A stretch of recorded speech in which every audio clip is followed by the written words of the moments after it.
Commitment. When have you thrown your whole self at your dream? When did you throw your whole self at your dream? You didn't win yet because you haven't thrown your whole self. You're not committed. You're not committed. It takes a great person to be committed. Committed means I will not lack discipline. I will not falter. I will stand here through the storm, the rain, and I will win. You have not thrown your whole self at your dream. That's why. Don't blame mom or dad. Don't blame anything. I always say you become a real adult the day you realize no one is coming to save you. When have you thrown your whole self? There's no one coming to save you.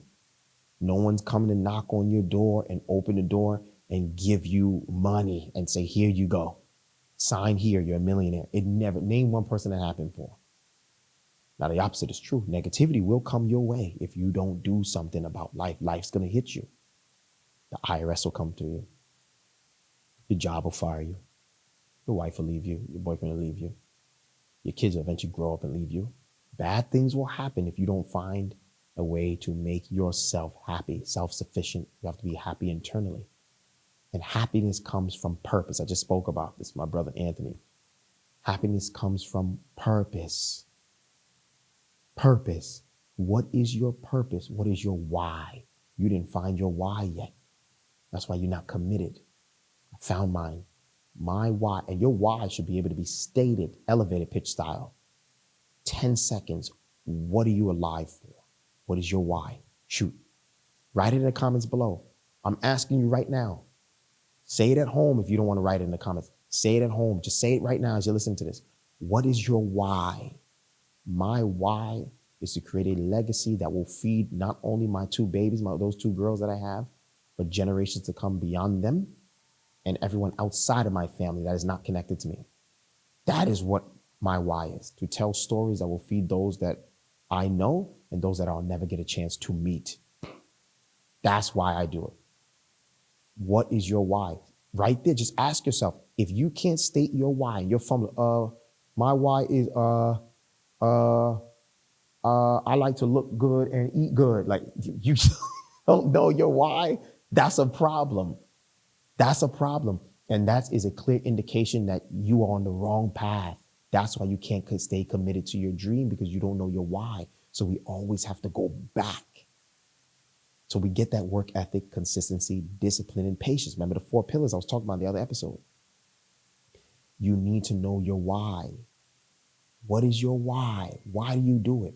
Who do you do it for? I said before, when your work ethic becomes for someone else, when I'm working for someone else, it changes everything. You still hustling for you. Your why got to be greater than you. You'll never get over the hump and the same hill that the man is going over that's trying to make his mom survive from cancer. He needs to pay those medical bills. That's why he's working. You working to look good on Instagram? You're never going to beat that guy. What's your why? Find out your why. Why am I alive? It got to be greater than Instagram, going to the club, stunting and working for this lady at this job and working for this guy at this job, working part-time, going to bars, chilling, getting fly, getting sneakers, stunting on Instagram. I'm in debt. I'm not happy internally. I got money, but I'm not happy. You got to find your why and then stay committed through the storm to achieve it. Everything is hard, no matter what industry. Music is hard. Plumbing is hard. Being an electrician is hard. Being a doctor, being an attorney is hard. Being a businessman, an entrepreneur, a businesswoman. Selling cookies is hard.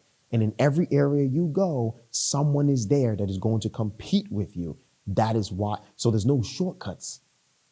There's no shortcuts like, oh, I'm going to just do this and then it's going to be easy. Anywhere you go, you name an industry where no one else exists. I'm waiting. Just name an industry where there's no competition. So if you're going to meet competition, and life is going to hit you in the face, because like Mike Tyson said, everyone talks until they get punched in the face.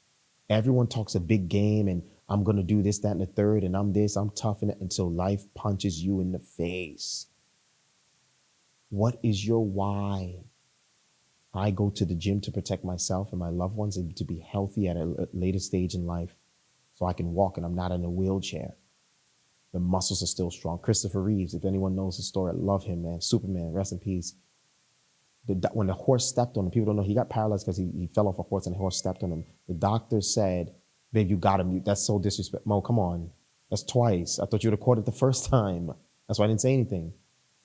The doctor said, fuck, man. Christopher Reeves, if anyone knows him, Superman. I love Christopher Reeves. Rest in peace. That's the best Superman, hands down. Argue with me with someone else. Best Superman. The doctor said when he fell off the horse, Christopher Reeves was paralyzed. If anyone doesn't know, he was paralyzed. He played Superman. When he fell off the horse, because of his muscle condition and how much he was conditioned from going to the gym and working out, if it wasn't for the muscles, he would have died earlier. So therefore, working out extended the amount of time he had on earth because of his muscles. Do you see what I'm saying? That's why I'm trying to get these up. That's why I'm in the gym every day working out. Boy, see the muscles? That's why I'm in the gym. You got to take care of yourself. So not only in case of dangerous situations, you can protect yourself, you can protect your family, you can be here later, man. The gym is a serious thing. You can't just be eating them cream donuts, and I mean jelly donuts, glazed donuts. I like them too, but discipline, you know, with what do you call it? You can eat it with in moderation. You know, once in a blue, create a cheat day. Not even a cheat day. I learned that. I just learned that. That's what I'm saying. We all learn, and this is the purpose of this. Have a cheat meal. Have a cheat meal, not a cheat day. So you have to be disciplined. You got to go to the gym. But all these things come into play, and they become easier to do once you have a why. I'm not going to have that extra donut and that jelly donut because it's going to lead to me getting heavier, fatter. And if once you break discipline once, it becomes easier to break it again. A habit grows way faster than it is to kill it. A habit grows way quicker than it's going to be to kill it. That's why you got to be careful. But the why is what will let you win. Find out your why. That's the homework I want y'all to do. Find out your why. I found mine. I love storytelling. That's it. I love to tell stories. And I love to move people emotionally. And I want to do that and make that a means of making money. Use that as a means to make money. And then use those funds to tell more stories and help people by building foundations, funds, going back to different countries, giving back food, building school systems, and creating community, helping communities be dependent on themselves as opposed to depending on others and relying on others. I can do all these things. And this is how you will always be remembered. That's your legacy. Your why will create your legacy. Ask yourself that question. What's going to be my legacy? When I'm gone, who's going to remember me? They say you died, you die twice. You die when you die physically, when the body is done, and you go to the grave, and then you die when the last person that remembers you passes away and doesn't say your name anymore. The people we know, Kobe Bryant, Michael Jackson, Prince, musicians, artists, great doctors, psychologists, B.F. Skinner, Adler, Sigmund Freud, the father of psychology. How do I know all these things? Someone kept their name alive because of the things they accomplished. It was great. That's why they're still here. How many years ago did Michael Jackson die? When was Michael Jackson born? Tupac, my favorite artist. How come the younger generation still knows about Tupac? Look at NLE Chopper. Didn't he make a video about he shaved his head looking like Tupac? How come they all know about Tupac and he died so many years ago? He was great. Are they going to remember you? Are people going to want to be like you? Or will you die when the last person that mentions your name dies, that remembers you dies? How great were you? I don't know about you, but I don't want to be average. I'm trying to be great. I'm trying to be in that book, in that table with Michael and Tupac. I'm trying to be remembered on that scale. What are you going to be remembered for? Start with your why and answer those questions. I hope this helped you. Share this with somebody that needs this, man. Because if I would have heard this 10, 15 years ago, it would have changed a lot of things and decisions I would have made. Message delivered. Close the books off.